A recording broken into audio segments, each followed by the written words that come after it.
Good morning students. देखिए आज हम करेंगे ट्राइंगल्स का पार्ट 4, यानी हमारा चैप्टर 6 है ये, इसका हम पार्ट 4 देखते हैं आज। 3 पार्ट में हमने अभी तक क्या क्या कर लिया, एक बार हल्का सा रिकैप ले लीजिए। तो सबसे पहले हमने देखा था कि ट्राइंगल्स कैसे होते हैं, क्या होते हैं, ये आप पुरानी क्लासेस के अंदर पढ़ के आ चुके हैं। देन हमने किया था कि ट्राइंगल के अंदर जैसे अगर थेल्स थ्योरम की बात करें तो थेल्स थ्योरम ने क्या कहा था कि अगर ट्राइंगल के अंदर कोई लाइन जिसका नाम मान लीजिए डीई है, अगर डीई पैरेलल है बीसी के तो क्या करेगी, सेम रेशियो में डिवाइड कर देगी। और कन्वर्स ऑफ थेल्स क्या देखा था हमने कि अगर कोई लाइन है जिसने डिवाइड कर दिया है तो वो लाइन क्या हो जाएगी, पैरेलल हो जाएगी। तो और इसके ऊपर काफी सारे क्वेश्चंस भी किए थे हमने।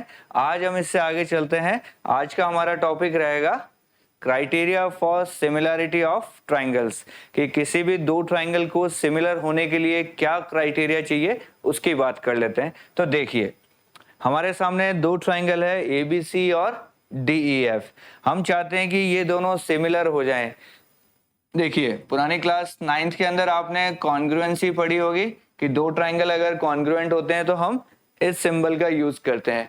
सेम चीज है, अगर दो ट्राइंगल सिमिलर होते हैं तो हमारा सिंबल सिर्फ इतना सा रह जाता है, ये नीचे वाला जो इक्वल टू है ये हट जाता है। तो ये तो किसके लिए है, कॉन्ग्रुएंट के लिए, और ये किसके लिए हो गया, सिमिलर के लिए। क्लियर है आपको, सिंबल में कंफ्यूज नहीं होना है। ये कॉन्ग्रुएंट आप पढ़ चुके हैं, ये सिमिलर आप पढ़ रहे हैं। चलिए तो ये दो ट्राइंगल है, हमें कैसे पता चलेगा कि ये दोनों ट्राइंगल सिमिलर हो गए, तो इसके लिए दो कंडीशन है। देखिए पहली कंडीशन है कि जो रेस्पेक्टिव एंगल्स हैं वो एंगल्स क्या हो जाने चाहिए, इक्वल हो जाने चाहिए। There corresponding angles are equal. तो देखिए एंगल ए जो है वो डी के इक्वल हो जाए, बी है वो ई के इक्वल हो जाए, और सी जो है वो किसके इक्वल हो जाए, एफ के इक्वल हो जाए। तो ये तो बात हो गई एंगल्स की। सेकंड बात है जो साइड्स का रेशियो है, करस्पॉन्डिंग साइड्स का जो रेशियो है वो सेम चलना चाहिए, यानी ये साइड्स जो है वो प्रोपोर्शन में होनी चाहिए। कहने का मतलब है इसकी साइड अगर ए बी लेते हैं तो अपॉन में क्या लेंगे, डीई। अगर इसकी साइड बीसी ले रहे हैं तो अपॉन में क्या लेंगे, ईएफ। और इसकी साइड सीए ले रहे हैं तो अपॉन में क्या लेंगे, डीएफ। अगर ये दोनों बातें हो रही है it means the two triangles are similar. Clear हो गया। दो ही कंडीशन है। पहली कंडीशन एंगल्स इक्वल होने चाहिए, देन करस्पॉन्डिंग साइड्स का रेशियो सेम होना चाहिए, प्रोपोर्शन में होना चाहिए। तो ये दो कंडीशन अगर फुलफिल हो रही है इट मीन्स ट्राइंगल दोनों क्या हो गए, हमारे सिमिलर हो गए। अब देखते हैं कि ये दोनों कंडीशन क्या वाकई में कंपलसरी है या नहीं है, तो इसकी बात हम थोड़ी सी आगे कर लेते हैं। देखिए एक एक्टिविटी करते हैं। मान लीजिए आपको हमने क्या कहा, एक बीसी साइड बनाइए, कोई भी 3 सेंटीमीटर की बीसी बना दिया आपने, और एक ईएफ बनाइए 5 सेंटीमीटर लंबी। स्केल से बना सकते हैं ऐसी लाइन 3 सेंटीमीटर और 5 सेंटीमीटर। उसके बाद क्या कीजिए, कंपास का यूज करते हुए बताइए अगर इस बी पे मुझे 60 डिग्री एंगल मारना है तो क्या हम 60 डिग्री एंगल बना सकते हैं। ये चीज आप क्लास 8th या 9th में एंगल बनाना सीख चुके हैं। इसी तरीके से इस ई पे भी 60 डिग्री बना दीजिए। देन आप क्या कीजिए, सी पे एक 40 डिग्री का एंगल बना दीजिए, और इधर एफ पे भी एक 40 डिग्री का एंगल बना दीजिए। अब आपको क्या पता चलेगा, आपको ये पता चलेगा कि इन दोनों ट्राइंगल्स के अंदर ये 60 60 40 40, तो ये एंगल बताइए कितना डिग्री हो जाएगा। आपको पता है ट्राइंगल में तीनों एंगल मिला के 180 होता है, तो 60 प्लस 40 ये 100 हो गया। तो कितना बच गया यहाँ पे, आप बोलेंगे सर 80 बच गया। इसी तरीके से इस ट्राइंगल में भी ये एंगल कितना हो गया, आप बोलेंगे सर 80। तो क्या पहली कंडीशन हमारी फुलफिल हो गई कि इसके तीनों एंगल के इक्वल हो गए। तो हम लिख सकते हैं angle A equal to angle D, angle B equal to angle E, and angle C equal to angle F. ये हमारी हो गई पहली कंडीशन जो फुलफिल करनी थी। अब आप देखिए BC अपॉन EF कितना है हमारा, आप बोलेंगे सर BC अपॉन EF हमारा आ गया है 3/5। इसको अगर सही से लिखें तो 0.6 लिख सकते हैं हम, आप बोलेंगे हाँ सर लिख सकते हैं। अब आप क्या कीजिए, स्केल लीजिए और ये लेंथ निकालिए। तो आपको जानकर बड़ा ताजुब होगा कि AB की लेंथ और DE की लेंथ जब आप लिखेंगे और उनको सॉल्व करेंगे तो पता लगेगा वो भी कितना आ रहा है, 0.6 आ रहा है। इसी तरीके से AC और DF को अगर आप लेंथ निकालते हैं, कैलकुलेट करते हैं, तो AC और DF को भी जब आप सॉल्व करेंगे तो कितना आएगा? 0.6 आएगा। कहने का मतलब है कि अगर एक कंडीशन सेटिस्फाई हो रही है तो दूसरी कंडीशन को सेटिस्फाई करने की जरूरत नहीं पड़ेगी। कहने का मतलब है अगर सिर्फ इससे हमारा काम हो रहा है कि एंगल्स अगर हम इक्वल कर दें दो ट्राइंगल के, तो साइड्स ऑटोमेटिक ही रेशियो में आ जाएगी, प्रोपोर्शन में आ जाएगी, यानी साइड्स को भी हमें दोबारा से इक्वल करने की जरूरत नहीं पड़ेगी। यानी इस एक्टिविटी से हम क्या सीखे कि अगर दो ट्राइंगल में तीनों एंगल इक्वल हो जाते हैं तो वो ट्राइंगल्स क्या हो जाएंगे? हमारे सिमिलर हो जाएंगे, साइड्स को चेक करने की जरूरत आपको नहीं पड़ेगी। तो इसी बात पे चलिए थ्योरम देखते हैं हमारी। यहां हमारी थ्योरम आती है 6.3। 6.3 थ्योरम क्या कहती है? If in two triangles corresponding angles are equal. क्या बात कर रहा है? सिर्फ करस्पॉन्डिंग एंगल्स आर इक्वल। अगर ये चीज इक्वल है then there corresponding sides are in the same ratio और प्रोपोर्शन। अगर एंगल्स इक्वल हैं तो साइड्स ऑटोमेटिक सेम रेशियो में चली जाएंगी, इसलिए and hence the two triangles are similar. तो दोनों ट्राइंगल क्या हो जाएंगे? हमारे सिमिलर हो जाएंगे। देखिए प्रूव करके देखते हैं हम इस प्रॉपर्टी को। कहने का मतलब है आपको सिर्फ एंगल्स इक्वल दिए हुए, हमें क्या दिया हुआ है यहाँ पे, और ये जो प्रॉपर्टी है इसको बोलते हैं triple A, angle angle angle criteria. तो देखिए गिवन क्या है हमारे पास? हमारे पास गिवन है angle A equal to angle D, angle B equal to angle E and angle C equal to angle F. ये चीज हमें गिवन है और हमें प्रूव क्या करना है? हमें यहाँ पे प्रूव करना है A B upon D E equal to B C upon में E F is equal to A C upon में डी एफ। ये चीज जो सेकंड कंडीशन, फर्स्ट कंडीशन हमें गिवन है, सेकंड कंडीशन हमें प्रूव करनी है। अगर ऐसा हो जाता है तो दोनों ट्राइंगल क्या हो जाएंगे? सिमिलर हो जाएंगे। कहने का मतलब है सिर्फ एक कंडीशन हो उससे भी दोनों ट्राइंगल सिमिलर हो सकते हैं। ये आज हम यहाँ पे प्रूव करने वाले। तो चलिए देखते हैं हम क्या करेंगे। इसके लिए एक छोटा सा कंस्ट्रक्शन करेंगे। हम क्या कंस्ट्रक्शन करेंगे? हम ये करेंगे कि ये जो डीई साइड है इसके अंदर जितनी लेंथ एबी की है उतनी लेंथ डीपी बना दीजिए। यानी कंस्ट्रक्ट क्या करोगे? लेट्स कंस्ट्रक्ट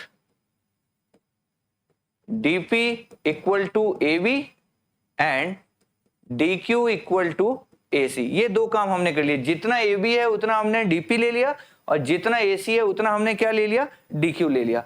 अब एक चीज बताइए, जब ये तीनों एंगल्स इक्वल हैं इसका मतलब ये एंगल इसके बराबर, ये एंगल इसके बराबर और ये एंगल इसके बराबर। क्लियर है? ये चीज हमें गिवन है। अब आप देखिए in triangle ABC and triangle DPQ, ये दो ट्राइंगल दिख रहे हैं आपको अच्छे से? आप बोलेंगे हाँ सर ये छोटा ट्राइंगल और ये छोटा ट्राइंगल। आप मुझे बताइए क्या AB इक्वल टू डीपी है? ये हमने कंस्ट्रक्शन से किया है। दूसरी चीज बताइए क्या AC इक्वल टू DQ है? आप बोलेंगे हाँ सर ये भी हमने कंस्ट्रक्शन से किया है। और क्या angle A equal to angle D है? आप बोलेंगे हाँ सर बिल्कुल है, ये हमें गिवन था। दो हमने कंस्ट्रक्ट किए हैं, एक हमें गिवन था। तो जरा 9th क्लास पे वापस जाइए और आपने एक प्रॉपर्टी पढ़ी थी SAS, साइड एंगल साइड। देखिए ये साइड, ये एंगल और ये साइड इज इक्वल टू ये साइड, ये एंगल और ये साइड।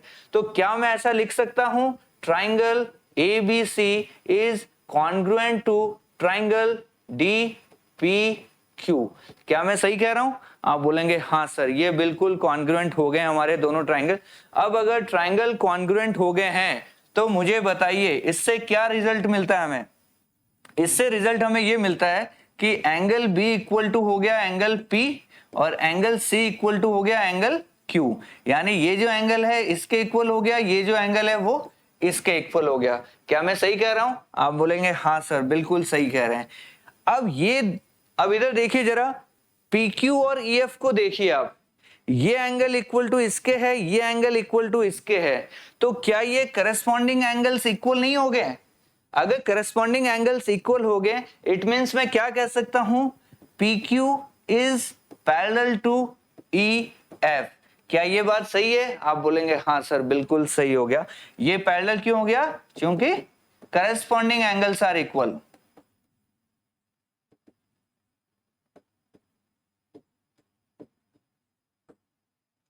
ये चीज हमें समझ में आ गई। अब ये दोनों लाइन अगर पैरेलल है तो थेल्स ने क्या कहा था, इनका रेशियो क्या होगा, सेम हो जाएगा। यानी थेल्स थ्योरम से क्या उठा रहा हूं मैं, dP upon DE is equal to DQ upon DF। हालांकि थेल्स ने ये कहा था dP upon P equal to DQ upon QF, लेकिन कल हमने जब पढ़ा था कि दोनों तरफ हम उल्टा करके +1 करते हैं तो छोटा वाला अपॉन बड़ा वाला, छोटा वाला अपॉन बड़ा वाला साइड, ये भी रेशियो इक्वल आ जाता, तो हम डायरेक्ट इस रिजल्ट पे पहुंच गए। ये चीज हमें मिल गई, यहां से मिली या नहीं मिली? आप बोलेंगे हाँ सर बिल्कुल मिल गई। तो इसको हमने लिखा इक्वेशन नंबर 1, यहां तक ठीक है। अब थोड़ा सा पेज हमें नेक्स्ट लेना पड़ेगा। तो जैसे ये काम हमने इतना किया है, इससे हम यहां तक पहुंचे। सिमिलरली अगर इस PQ की जगह मैं इधर PQ बना देता ऐसे, इस तरफ, तो जैसे ये रेशियो निकला है वैसे एक रेशियो और निकल जाता। तो इसका मतलब क्या लिख सकता हूं मैं यहां पे, similarly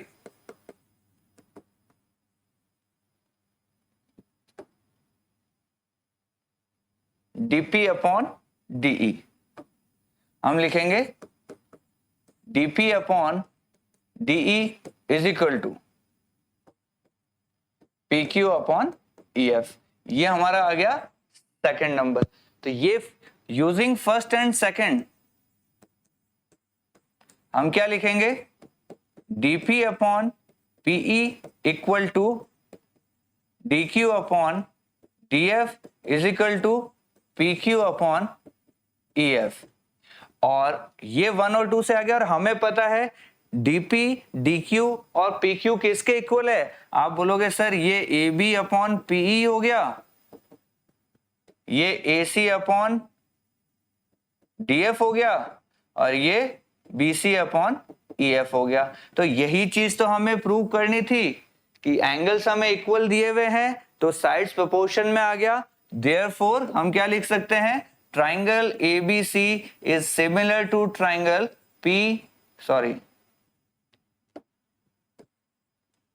ABC is similar to triangle DEF। ये हमारा यहाँ पे प्रूव हो गया है। तो दोबारा से समझिए, बहुत इंपॉर्टेंट है ये चीज। वापस से एक बार सिखाता हूं आपको। देखिए हमें क्या गिवन है, हमें 3 एंगल्स इसके, 3 एंगल्स इसके इक्वल दिए हुए हैं। यानी छोटे वाले ट्राइंगल के तीनों एंगल इज इक्वल टू बड़े वाले ट्राइंगल के तीनों एंगल। और हमें प्रूव क्या करना है, AB अपॉन DE यानी छोटे वाले ट्राइंगल की साइड अपॉन बड़े वाले ट्राइंगल की side equal to BC upon EF, AC upon DF। तो छोटे वाले की साइड अपॉन बड़े वाले की साइड, ये रेशियो हमें इक्वल प्रूव करना था। तो इसके लिए हमने क्या किया, कंस्ट्रक्ट क्या किया कि DP को हमने AB के इक्वल ले लिया, DQ को हमने AC के इक्वल ले लिया, ये दोनों इक्वल ले लिए। ये एंगल दोनों ऑलरेडी इक्वल है, तो ये वाला ट्राइंगल इज कॉन्ग्रुएंट टू ये वाला ट्राइंगल हो गया। इससे हमें क्या पता चला, ये एंगल इसके इक्वल, ये एंगल इसके इक्वल। अब ये दोनों एंगल आपस में इक्वल हैं तो ये लाइन क्या हो गई, पैरेलल हो गई। कैसे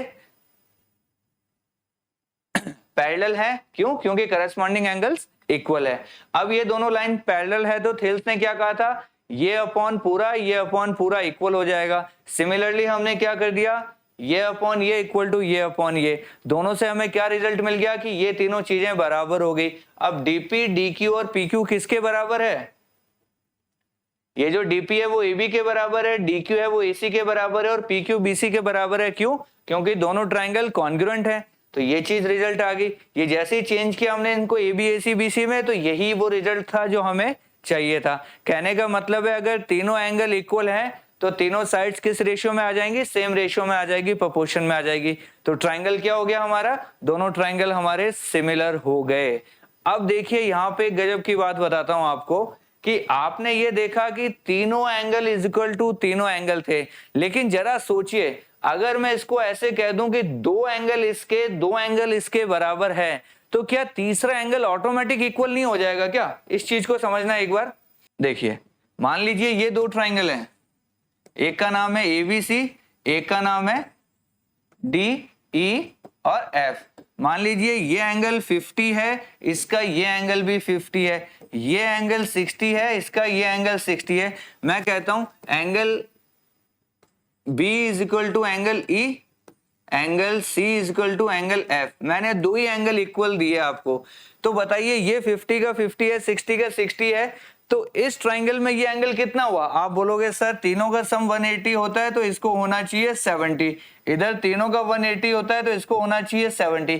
कहने का मतलब है अगर दो एंगल भी इक्वल दिए हुए हैं तो तीसरा एंगल जो है वो ऑटोमेटिक इक्वल हो जाता है। तो कहने का मतलब है इस प्रॉपर्टी को हम डबल ए प्रॉपर्टी भी कह सकते हैं, ट्रिपल ए कहने की जरूरत नहीं है। तो क्या लिखा है? If two angles of one triangle are respectively equal to the two angles of another triangle, then the two triangles are similar, and this may be referred as double A similarity criteria for two triangles. तो क्या समझ में आ गया? दो angle equal होते ही हमारा काम हो गया, तीन एंगल पे जाने की जरूरत हमें नहीं पड़ेगी। चलिए, तो जैसे हमने देखा डबल ए से दो ट्राइंगल हमारे सिमिलर हो जाते हैं, यानी सिर्फ इतना चेक करना है, दो एंगल इसके बराबर दो एंगल इसके, काम खत्म, ट्राइंगल हो गए हमारे सिमिलर। तो प्रॉपर्टी को अच्छे से याद रखना, डबल ए प्रॉपर्टी। चलिए एक एक्टिविटी और करते हैं हम। ये एक्टिविटी क्या कहती है? हमें दो ट्राइंगल बनाने, ABC और DF। हमने दो ट्राइंगल बना दिए। AB की वैल्यू 3 सेंटीमीटर ले ली, BC की वैल्यू हमने ले ली 6 सेंटीमीटर और CA की वैल्यू ले ली 8 सेंटीमीटर, यानी 3, 6 और 8 सेंटीमीटर। इधर हमने क्या कर दिया?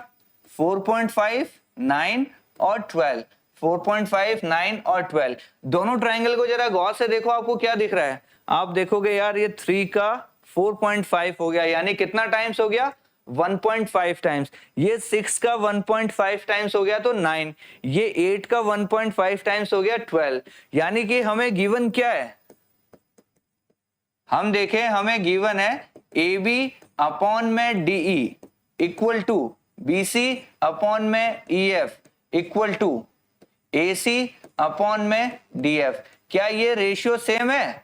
आप बोलोगे हाँ सर, ये 1 अपॉन 1.5, 1 अपॉन 1.5, 1 अपॉन 1.5, यानी कि ये रेशियो हमारा निकल के आया, वो हो गया 2 अपॉन 1 अपॉन 1.5 को सॉल्व करके लिखेंगे तो क्या बनेगा? ये पॉइंट हटा दिया तो 10 अपॉन 15, यानी कि ये बन गया 2 अपॉन 3। यानी कि इन दोनों ट्राइंगल्स की जो साइड्स है वो हमारी क्या है? प्रोपोर्शन में है, सेम रेशियो में है। तो अगर साइड सेम रेशियो में, अब अगर आप एंगल चेक करें, आप इन एंगल्स को चेक कीजिए तो आपको क्या मिलेगा? आपको ये पता चलेगा कि एंगल A है वो D के बराबर है, एंगल B है वो एंगल E के बराबर है और एंगल जो C है वो एंगल F के बराबर है। ये चीज आपको दिखेगी जब आप इन एंगल्स को मेजर करेंगे। कहने का मतलब क्या है? इस एक्टिविटी से हमें ये समझ में आया है कि अगर दो ट्राइंगल्स की साइड प्रोपोर्शन में है, सेम रेशियो में है, तो क्या होगा? उनके एंगल्स ऑटोमेटिक इक्वल हो जाएंगे और एंगल्स अगर ऑटोमेटिक इक्वल हो गए तो ट्राइंगल वापस से क्या हो जाएंगे? दोनों सिमिलर हो जाएंगे। तो चलिए, इस प्रॉपर्टी का नाम हमारा होता है ट्रिपल एस। क्या बोलते हैं इसको हम? Triple S property, side side side. जैसे कॉन्ग्रुएंसी में भी हमने देखा था, तीन साइड इक्वल टू तीन साइड हो जाती है तो कॉन्ग्रुएंट हो जाता था। यहाँ पे क्या है? इसकी तीन साइड का इसकी तीन साइड से रेशियो देखेंगे तो रेशियो सेम चलता है, यानी ये दोनों साइड्स आपस में सेम रेशियो में चलती है, प्रोपोर्शन में चलती है।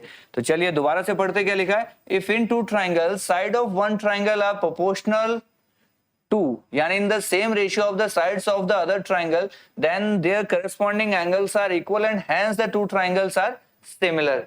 देखिए इस बार हमें गिवन क्या है? हमें गिवन है AB अपॉन में DE is equal to BC upon में EF is equal to AC upon में DF। ये चीज हमें गिवन है और हमें प्रूव क्या करना है? हमें प्रूव करना है angle A equal to angle D, angle B equal to angle E and angle C equal to angle F। ये चीज हमें प्रूव करनी है। तो चलिए प्रूव करते हैं। कैसे प्रूव करेंगे हम? ध्यान से देखिए, ये दो ट्राइंगल हमें गिवन है ABC एंड PQ DEF। क्या ये ट्राइंगल्स दिख रहे हैं आपको? अगर नहीं दिख रहे हैं तो मैं थोड़ा अच्छे से बना देता हूं। ये दो ट्राइंगल्स है हमारे सामने, इसका नाम है हमारा ABC, इसका नाम है DEF, और ये P और Q हमने कंस्ट्रक्ट किया है। कैसे कंस्ट्रक्ट किया है देखिए, हम क्या करेंगे, let's construct AB equal to DP and AC equal to DQ। ये दो हमने कंस्ट्रक्ट कर लिए, ये वाली चीज इसके बराबर, ये वाली चीज इसके बराबर, और साथ में हमें क्या दिया हुआ है, हमें साइड्स का रेशियो दिया हुआ है। ठीक है, देखिए अब मुझे एक चीज बताइए, ये चीज हमें गिवन है, सबको दिख रहा है जो गिवन है हमें? ठीक है, क्या AB अपॉन DE की जगह मैं लिख सकता हूं DP अपॉन DE? लिख सकता हूं या नहीं लिख सकता? आप बोलेंगे सर बिल्कुल लिख सकते हैं। तो हमने क्या लिखा, AB की जगह हमने लिख दिया DP upon DE is equal to DQ upon DF। ये चीज लिख सकता हूं मैंने क्या किया, AB की जगह DP लिख दिया और AC की जगह DQ लिख दिया, ये चीज आ गई। अब ये चीज है तो क्या मैं ये चीज पे पहुंच सकता हूं कि इन दोनों साइड्स का जो रेशियो है वो इक्वल है? तो कन्वर्स ऑफ BPT क्या कहता है कि PQ is parallel to EF। ये कहां से आ गया, कन्वर्स ऑफ BPT। चलिए PQ हमारा EF के पैरेलल आ गया। अगर दो लाइंस पैरेलल है तो मैं क्या करूंगा, करस्पॉन्डिंग एंगल्स इक्वल हो जाएंगे या नहीं हो जाएंगे? आप बोलेंगे सर बिल्कुल। तो इससे क्या मिला मुझे, angle P equal to angle E and angle Q is equal to angle F। ये चीज मुझे मिल गई यहां पे। चलिए बहुत बढ़िया बात है। तो जैसे ये दो मेरे एंगल इक्वल हुए हैं, सिमिलरली मैं क्या लिख सकता हूं, इसी तरीके से मैं क्या करूंगा, अगर ये PQ इधर ना बना के मैं इधर बनाता तो क्या रिजल्ट आ जाता मेरे पास, PQ के इक्वल आ गया, सॉरी PE के बराबर, QF के बराबर। तो इससे मुझे रिजल्ट क्या मिल जाता मैं लिखता, अच्छा एक चीज और रुकिए, अब इस ट्राइंगल को देखिए आप जरा एक बार, ये दोनों ट्राइंगल दिख रहे हैं आपको? आप बोलेंगे हाँ सर बिल्कुल दिख रहे हैं। तो ट्राइंगल देखिए आप, ABC एंड ट्राइंगल DPQ दिख रहे हैं आपको क्लियर कट? आप बोलेंगे हाँ सर बिल्कुल दिख रहे हैं। चलिए इसमें मुझे ये बताइए,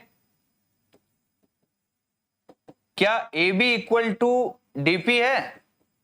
आप बोलेंगे हाँ सर बिल्कुल है। तो मुझे बताइए क्या AC इक्वल टू DQ है? आप बोलेंगे हाँ सर बिल्कुल है। तो जैसे मैंने यहाँ पे दिखाया आपको कि इन दोनों साइड्स का जो रेशियो है वो सेम है, क्या सिमिलरली मैं कह सकता हूं PQ अपॉन EF भी इसी के इक्वल हो जाएगा? हो जाएगा या नहीं हो जाएगा? ये तीनों चीजें इक्वल हो जाएगी। और दूसरी चीज हमें क्या गिवन है, ये दोनों चीज हमें गिवन है कि इक्वल है। तो इससे रिजल्ट क्या मिल जाएगा मुझे, इससे रिजल्ट मुझे ये मिल जाएगा कि BC इक्वल टू क्या हो जाएगा, PQ हो जाएगा। तो इस छोटे ट्राइंगल की तीनों साइड इज इक्वल टू इस छोटे ट्राइंगल की तीनों साइड। इससे मुझे क्या मिल गया, triangle ABC is congruent to triangle DPQ। ये दोनों ट्राइंगल अगर कॉन्ग्रुएंट है तो क्या रिजल्ट मिलेगा? आप बोलोगे सर एंगल इक्वल हो जाएंगे, A बराबर D, B बराबर E एंड C बराबर F। होंगे या नहीं होंगे? एक सेकेंड, E और F नहीं लिखेंगे यहाँ पे हम लिखेंगे एंगल P और एंगल Q। और दूसरी बात, हमने यहाँ पे प्रूव किया था कि P बराबर E है, तो इस P की जगह मैं क्या लिख सकता हूं, एंगल E लिख सकता हूं, और Q की जगह क्या लिख सकता हूं, F लिख सकता हूं। तो यहां से मुझे क्या रिजल्ट मिल गया, इस चीज को अगर मैं देखूं तो मुझे ये रिजल्ट मिल गया कि एंगल A D के बराबर है, एंगल B एंगल E के बराबर है, और एंगल C मेरा एंगल F के बराबर है। इस रिजल्ट से मुझे क्या मिला, यही चीज मुझे क्या करनी थी, प्रूव करनी थी। देखिए हमें यही प्रूव करना था, A D के बराबर, B E के बराबर, C F के बराबर। ये चीज हमने यहाँ पे क्या कर दी, प्रूव कर दी। तो दोबारा से समझना इस चीज को, हमें गिवन क्या है, हमें साइड्स का रेशो इक्वल दिया हुआ है और हमें प्रूव करना है कि ये एंगल्स इक्वल हैं। तो जैसे हमने उधर उस पिछले केस के अंदर किया था, सेम टू सेम हमने इस केस में किया, कोई ज्यादा डिफरेंस नहीं है। हमें पहले ऑलरेडी ये गिवन है, इससे ये पैरेलल हो गई, पैरेलल हो गई तो ये एंगल इक्वल हो गए, ये एंगल इक्वल हो गए तो ये दोनों ट्राइंगल कॉन्ग्रुएंट हो गए, ट्राइंगल कॉन्ग्रुएंट हो गए तो इसके 3 एंगल इसके 3 एंगल के बराबर हो गए, और ये दोनों एंगल ऑलरेडी इन दोनों के बराबर है तो इसके तीनों एंगल इस बड़े वाले के तीनों एंगल के इक्वल हो गए। हैंस दोनों ट्राइंगल हमारे क्या हो गए, सिमिलर हो गए। तो ये प्रॉपर्टी क्या है, ट्रिपल एस प्रॉपर्टी बोलेंगे कि इसकी 3 साइड्स, अगर इसकी 3 साइड से रेशियो सेम है तो दोनों ट्राइंगल हमारे क्या हो गए, सिमिलर हो गए। चलिए आगे चलते हैं। देखिए एक एक्टिविटी और दी हमें, ये एक्टिविटी क्या कहता है, ये कहता है 2 ट्राइंगल बनाइए जल्दी से एबीसी और डीईएफ सच दैट AB की वैल्यू 2 सेंटीमीटर, AB दिख रहा है आपको 2 सेंटीमीटर, ठीक है, AB की वैल्यू 2 सेंटीमीटर है, उसके बाद एंगल A जो है वो 50 डिग्री है। आगे चलिए AC बराबर 4 सेंटीमीटर है, दिख रहा है आपको ये 4 सेंटीमीटर, ठीक है, और D की वैल्यू 3 सेंटीमीटर है, उसके बाद एंगल D 50 डिग्री है और ये हमारा 6 सेंटीमीटर। कहने का मतलब है हमने क्या किया, इसकी साइड अपॉन इसकी साइड हमें क्या क्या चीजें गिवन है, देखो AB upon DE is equal to AC upon DF है या नहीं है, इन दोनों का रेशियो 2/3, इन दोनों का रेशियो भी क्या है 2/3, और साथ में इन दोनों साइड्स के बीच में जो एंगल है वो कितना है, आप बोलोगे सर 50-50 डिग्री है यानी angle A equal to angle D, कि 2 साइड्स का रेशियो सेम दे रखा है और एक एंगल इक्वल दे रखा है यानी SAS।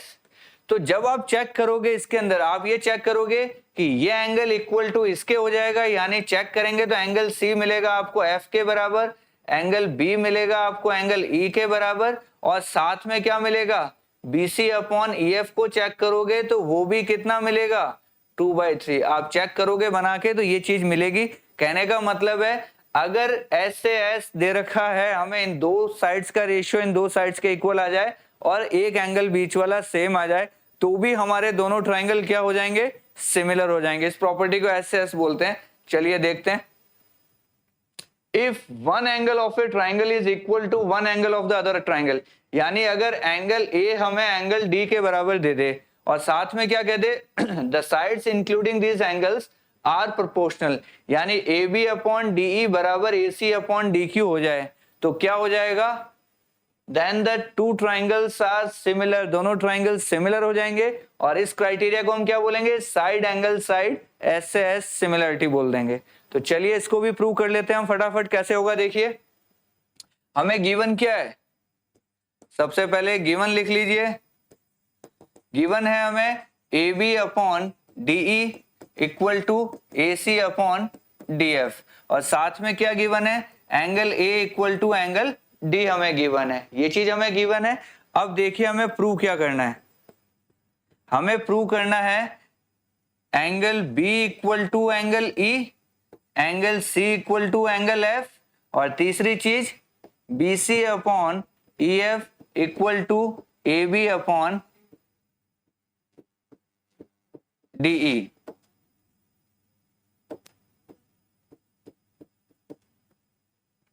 Is equal to AC upon DF, ये चीज हमें प्रूव करनी है। तो चलिए देखिए हम क्या कंस्ट्रक्ट करेंगे,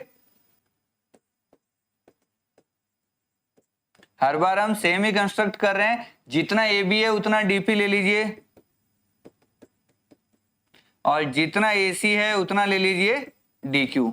अब देखिए इन 2 ट्राइंगल में देखिए, ABC को देखिए और DPQ को देखिए। In triangle ABC and triangle DPQ, क्या मैं कह सकता हूं ये दोनों साइड इक्वल हैं और ये एंगल इक्वल है, तो क्या होगा, AB equal to DP, angle A equal to angle D और AC इक्वल टू DQ। इन तीनों चीजों होने से क्या मैं लिख सकता हूं, triangle ABC is congruent to triangle DPQ। हाँ या ना बोलिए, ये क्लास 9th में आप पढ़ चुके हैं SS प्रॉपर्टी। ये साइड साइड के इक्वल, ये साइड इस साइड के इक्वल, और दोनों के बीच का एंगल आपस में इक्वल। तो ऐसे ऐसे ये दोनों ट्राइंगल हमारे क्या हो गए, कॉन्ग्रुएंट हो गए। अगर ट्राइंगल कॉन्ग्रुएंट है तो मैं क्या लिखूंगा, देखिए आप बोलेंगे सर ट्राइंगल कॉन्ग्रुएंट है तो सब कुछ इक्वल हो गया, तो क्या मैं ऐसा लिख सकता हूं, angle B equal to angle P और angle C equal to angle Q, क्या ये सही है? और तीसरी चीज में क्या लिख सकता हूं, B C equal to P Q. ये तीन चीज निकल के आई मेरे पास अगर कॉन्ग्रुएंट है तो। चलिए अब मुझे ये बताइए हमें गिवन क्या है, हमें गिवन है A B upon D, A B upon D. क्या ए बी की जगह मैं ये लिख सकता हूं डीपी? आप बोलेंगे हाँ सर। तो गिवन क्या है उस चीज को मैं वापस यूज कर रहा हूं। देखिए ए बी की जगह मैं लिख रहा हूं DP, DP upon DE equal to A C की जगह मैं लिख रहा हूं D Q upon D F. ये दोनों चीजें अगर इक्वल हैं तो ये रेशियो अपॉन पूरा, ये रेशियो अपॉन पूरा अगर ऐसा होता है तो क्या ये लाइंस पैरेलल नहीं हो जाएंगे, कन्वर्स ऑफ बीपीटी? देयरफॉर क्या हो जाएगा, PQ is parallel to EF, converse of BPT. अब ये दोनों अगर पैरेलल हो गए हैं तो मैं क्या लिखूंगा, angle P is equal to angle E, हाँ या ना? और दूसरा angle Q is equal to angle F। यहां से मुझे दो चीजें मिली कि ये एंगल इसके बराबर है, ये एंगल इसके बराबर है, हाँ या नहीं? आप बोलेंगे सर बिल्कुल। तो अब मुझे बताइए A ऑलरेडी D के बराबर था या नहीं था? A तो ऑलरेडी D के बराबर, ये तो हमें गिवन था। तो इन दोनों ट्राइंगल्स के अंदर क्या हो गया, angle A equal to angle D। और P और Q किसके बराबर है? आप बोलोगे सर जो एंगल P है वो B के बराबर है, Q है वो C के बराबर है। तो इधर मैं क्या लिख सकता हूं, angle E equal to angle B, angle F equal to angle C। तो यहां से मुझे क्या मिल गया, A D के बराबर, B E के बराबर, C F के बराबर, तीनों एंगल्स इक्वल हो गए। तो ट्रिपल ए प्रॉपर्टी से क्या हो जाएंगे, triangle ABC is similar to triangle DEF। ये लीजिए हमारा प्रूव हो गया। तो बड़ा सिंपल हो जाता है ये। तो ध्यान रखिए जो थ्योरम नंबर 6.3, 4 एंड 5 है उनमें सबसे ज्यादा जो इंपॉर्टेंट थ्योरम है आपके लिए वो है 6.3, यानी 6.3 आपको अच्छे से आनी चाहिए। 6.4 और 6.5 उतनी इंपॉर्टेंट नहीं है क्योंकि इनको प्रूव करना बहुत इजी हो जाता है उस थ्योरम के यूज से। तो 6.3 हमारी सबसे ज्यादा इंपॉर्टेंट मानी जाती है। लिख लीजिए, इसको एक बार दोबारा से पढ़ना, एक बार में ये सबको समझ में नहीं आती है। जिनको लगता है कुछ कम समझ में आया, वीडियो को पॉज करके थोड़ा पीछे करके एक बार वापस से देखिए। तो चलिए यहां तक हमें क्या समझ में आया, एक बार मैं शॉर्ट में ले लेता हूं, दोबारा से समझा देता हूं कि अगर हमें दो ट्राइंगल दिए हुए हों, एक का नाम है ABC, एक का नाम है हमारा DEF। दो ट्राइंगल हमें गिवन है। अगर दो ट्राइंगल दिए हुए हैं और अगर दो एंगल यानी angle A equal to angle D हो जाए और angle B equal to angle E हो जाए, अगर दो एंगल इक्वल हैं तो ट्राइंगल क्या हो जाएगा, ABC is similar to triangle DEF। इसको बोलते हैं डबल ए प्रॉपर्टी। ये हमने थ्योरम 6.3 में पढ़ा है। क्लियर हो गया आपको? दो एंगल दूसरे ट्राइंगल के दो एंगल के बराबर, तो दोनों ट्राइंगल क्या हो जाएंगे, सिमिलर हो जाएंगे, क्योंकि तीसरा एंगल ऑटोमेटिक सेम होना ही है। ये पहली प्रॉपर्टी थी हमारी जो हमने पढ़ी है 6.3। 6.4 क्या कहता है? 6.4 कहता है triple S. Triple S means अगर AB अपॉन DE बराबर BC अपॉन EF बराबर AC अपॉन DF हो जाए तो भी क्या होगा, ट्राइंगल ABC सिमिलर हो जाएगा ट्राइंगल DEF के। और प्रॉपर्टी नंबर 6.5 हमने क्या पढ़ी, SAS, यानी कि अगर दो sides AB upon DE is equal to AC upon DF हो जाए और इनके बीच का angle equal to angle D हो जाए, इतना भी हो जाएगा तो भी हम क्या लिख देंगे, triangle ABC is similar to triangle DEF। तो ये टोटल तीन प्रॉपर्टी थी, 6.3, 6.4 एंड 6.5। 6.3 में double A, 6.4 triple S and ये SAS। आई होप आपको अच्छे से समझ में आया होगा। चलिए इसके बाद हम क्वेश्चंस करते हैं। ये सबसे पहला क्वेश्चन हमारे लिए, देखिए इसको आराम से जल्दी से पॉज कर। चलिए एग्जांपल अपना है 5। क्या कहता है कि एंगल P हमें फाइंड आउट करना है इसके अंदर। तो क्या डायग्राम दिख रहा है आपको? अगर नहीं दिख रहा हो तो चलो मैं इधर दोबारा बना देता हूं आपके लिए। हमें ऐसा गिवन है, ये A B C है, यहाँ एंगल 60 है, ये 3√3 है, ये 3.8 है और ये 6 है, और इधर हमें एक बड़ा वाला बना रखा है R P और Q। ये एंगल ये साइड 7.6, 12 और 6√3 है, और साथ में हमें ये एंगल 60 है, ये एंगल 80 है। तो आप मुझे बता दीजिए ये वाला एंगल कितना हो जाएगा? कोई बताएगा? 60 80 तो 140 हो गया, तो ये कितना बच गया? 40 डिग्री बच गया। ये तो समझ में आया हमें। कैसे निकाला मैंने? Angle C is equal to 180 minus angle A minus angle B। तो क्या कर दिया मैंने? 180 माइनस 80 माइनस 60, यानी कि ये आ गया 40 डिग्री। तो एंगल C मेरा 40 आ गया, पहली चीज। अब दूसरी चीज देखिए, जरा साइड्स को देखिए, एक बार साइड्स पे गौर कीजिए।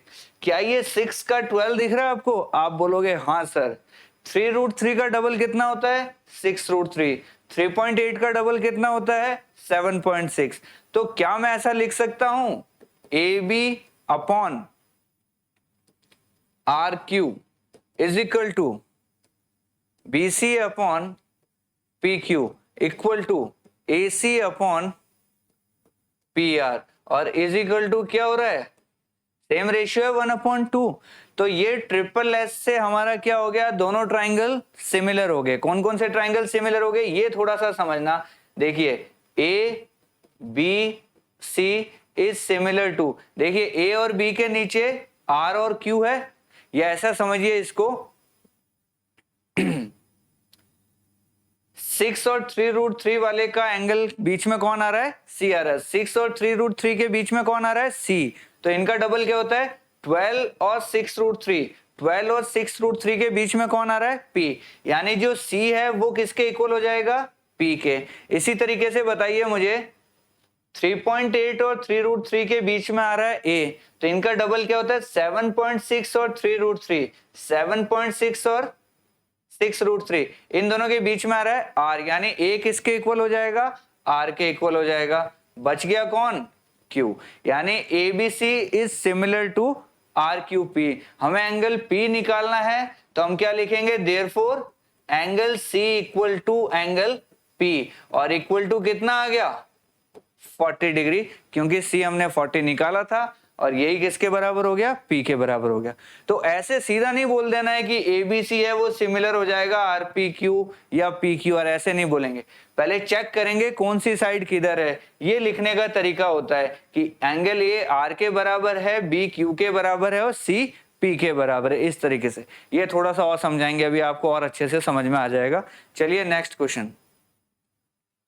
जैसे ये डायग्राम दिया आपको, ये DA है, ये CB है, बीच में O है। आपको गिवन क्या है, इस चीज को थोड़ा ढंग से देखना। आपको गिवन है OA into OB equal to OC into OD। इसको अगर मैं ऊपर नीचे लिख दूं तो क्या लिख सकता हूं? OA अपॉन OC, इस OC को मैं नीचे ले आया, इक्वल टू क्या रह गया? OD upon OB। दिख रहा है क्या ये आपको? OA upon OC equal to OD upon OB। यानी इस छोटे वाले ट्राइंगल को देखिए और इस बड़े वाले ट्राइंगल को देखिए, इन दो साइड्स का रेशियो सेम है। और मैं क्या कह सकता हूं? Angle AOD equal to angle COB। क्या ये दोनों एंगल इक्वल है? कैसे हो गए? Vertically opposite angle. ये चीज समझ में आया? ठीक है, तो आप मुझे बताइए थ्योरम नंबर 6.5 क्या थी? SAS, side angle side, side angle side.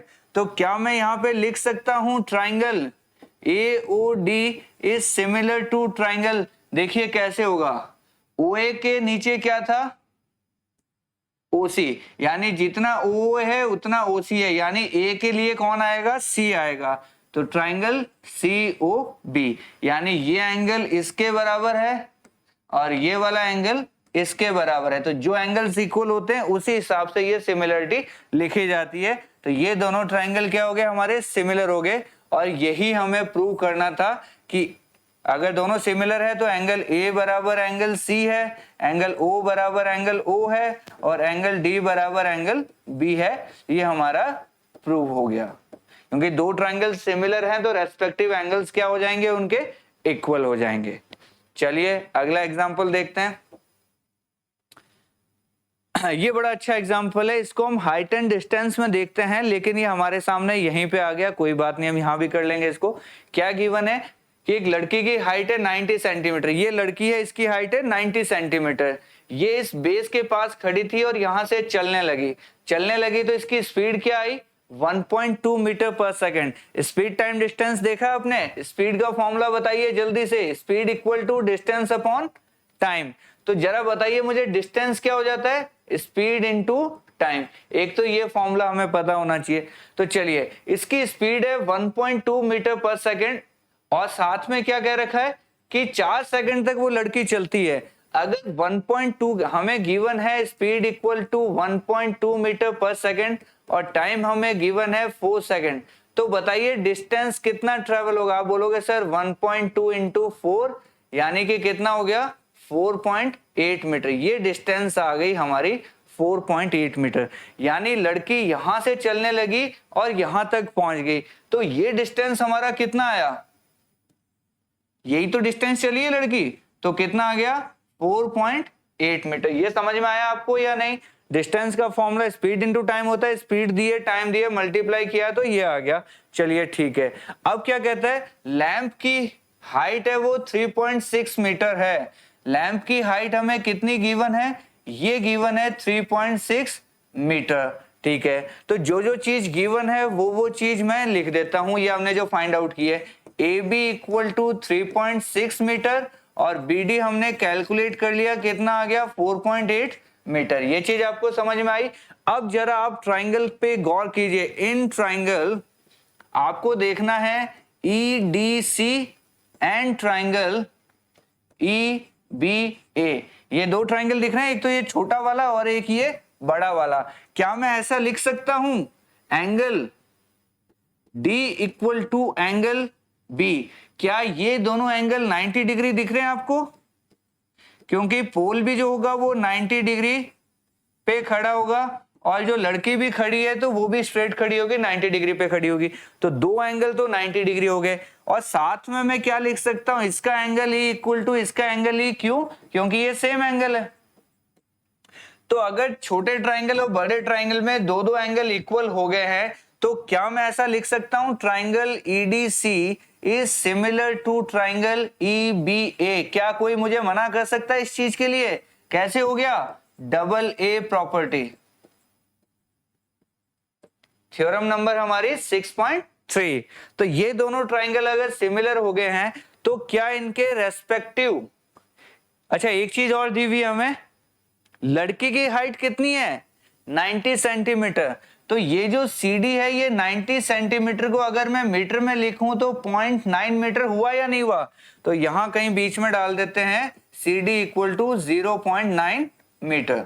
ठीक है, तो ये दोनों ट्राइंगल अगर सिमिलर हैं तो मैं क्या लिख सकता हूं, मैं लिख सकता हूं ED upon EB is equal to CD upon AB। क्या मैं ऐसा लिख सकता हूं, दो ट्राइंगल सिमिलर रहते हैं तो उनके साइड्स का रेशियो भी सेम चलेगा। अब जरा बताइए ED की वैल्यू कितनी दी हुई है, ED की वैल्यू मुझे निकालनी है क्योंकि यही तो इसकी शैडो बन रही है जो x है, और EB हमें कितना दिया हुआ है, ये हो गया x plus 4.8 equal to CD हमें दिया हुआ है 0.9 और AB हमें दिया हुआ है 3.6। इसको जब आप क्रॉस मल्टीप्लाई करके सॉल्व करोगे तो आपको ED क्या निकल के आ जाएगा, ED यानी कि x, यानी कि आप जब सॉल्व करोगे तो कितना आ जाएगा, ये 4 टाइम्स चला गया 4x इक्वल टू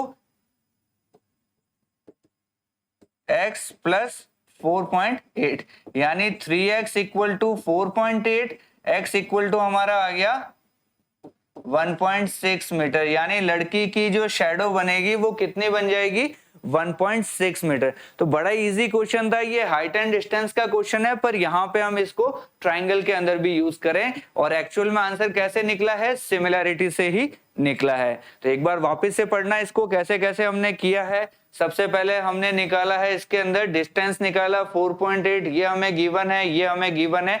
इन दोनों ट्राइंगल्स को हमने सिमिलर प्रूव किया। देन फिर हमने सिमिलर प्रूव होते ही छोटा ट्राइंगल और बड़े ट्राइंगल की दो साइड्स को इक्वल रखा रेशियो में, और हमारा आंसर हमारे सामने आ गया। चलिए, ये हमारा लास्ट क्वेश्चन है। देखिए, इस क्वेश्चन को मैं चाहूंगा आप लोग खुद ट्राई करें। अगर आपसे नहीं हुआ देन फिर आप कमेंट कीजिए, कल मैं इसको करवा दूंगा। चलिए, एक ट्राई हम कर लेते हैं। 3 पार्ट है इसके अंदर, एक पार्ट मैं आपको करवा देता हूं, बाकी 2 बिल्कुल सेम है, आप आराम से कर सकते हो। चलिए देखिए कैसे करेंगे। हमें क्या गिवन है, एक ट्राइंगल है एबीसी, एक ट्राइंगल है क्यूपीआर। एबीसी ट्राइंगल के अंदर हमें क्या गिवन है कि सीएम और आरएन जो है, ये सीएम है, ये हमारा आरएन है। दोनों क्या है, हमारे मीडियंस हैं। मीडियन समझते हो, ट्राइंगल के अंदर मीडियन क्या होती है, यहां से आई इधर तक, तो मीडियन क्या करती है, साइड को आधा आधा कर देती है। ये आपने 9th में या 8th में पढ़ा होगा ये चीज, तो इसका मैं यूज करने वाला हूं, ध्यान से देख लेना। अब हमें कह रहा है triangle ABC is similar to triangle PQR, ये हमें गिवन है। ABC is similar to triangle PQR, और हमसे क्या पूछ रहा है, एएमसी, ये गिवन है, और ये प्रूव करना है हमें। क्या प्रूव करना है हमें, triangle AMC is similar to triangle PNR। AMC दिख रहा है क्या आपको, मैं शेड कर देता हूं, ये हमारा AMC है, और PNR हमारा, ये हमारा PNR है। दिख रहा है आपको अच्छे से।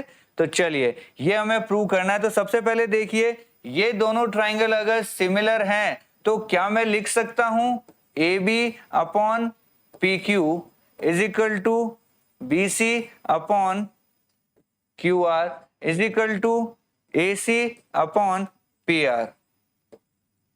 क्या मैं ऐसा लिख सकता हूं? आप बोलोगे हाँ सर, ट्राइंगल सिमिलर हैं तो साइड्स का रेशियो सेम हो जाएगा। ठीक है।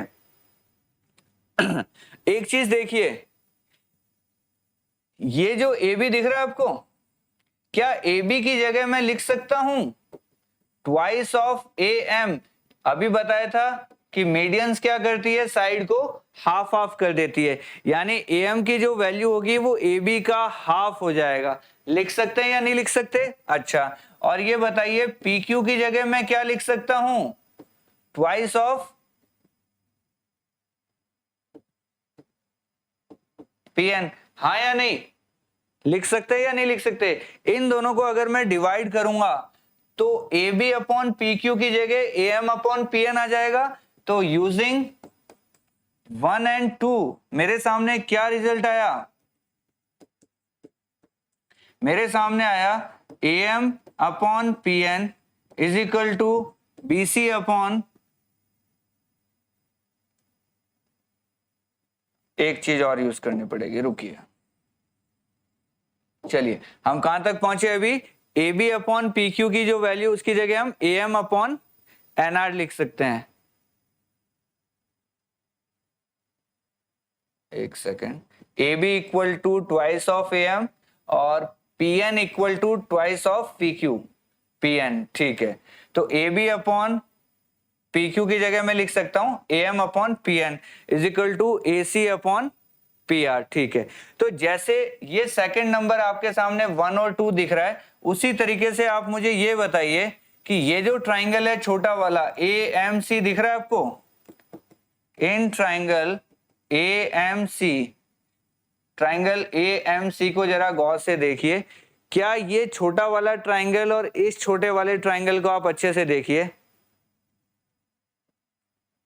एंड ट्राइंगल यूजिंग 1 and 2 हमें क्या मिला, यूजिंग 1 and 2 क्या मैं ऐसा लिख सकता हूं, AC upon PR equal to AM upon PN। लिख सकता हूं या नहीं लिख सकता, आप बताइए। AC upon PR equal to AB upon PQ है हमारा, AC upon P R AB upon PQ है, AC अपॉन पी आर ये रहा, AB अपॉन PQ की जगह मैंने AM अपॉन PN लिख दिया। तो ये दो साइड्स का रेशियो तो सेम आ गया, प्लस मुझे बताइए एंगल A बराबर एंगल किसके हो जाएगा, P के।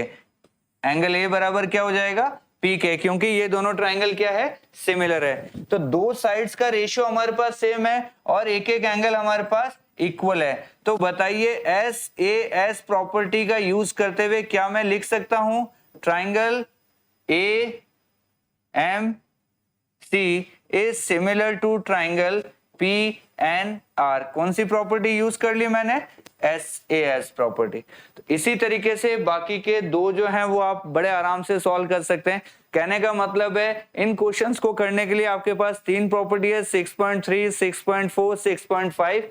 6.3 हमारी है AA, then SSS and last one is SAS।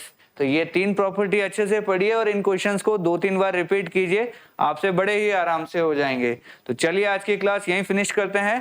Thank you so much.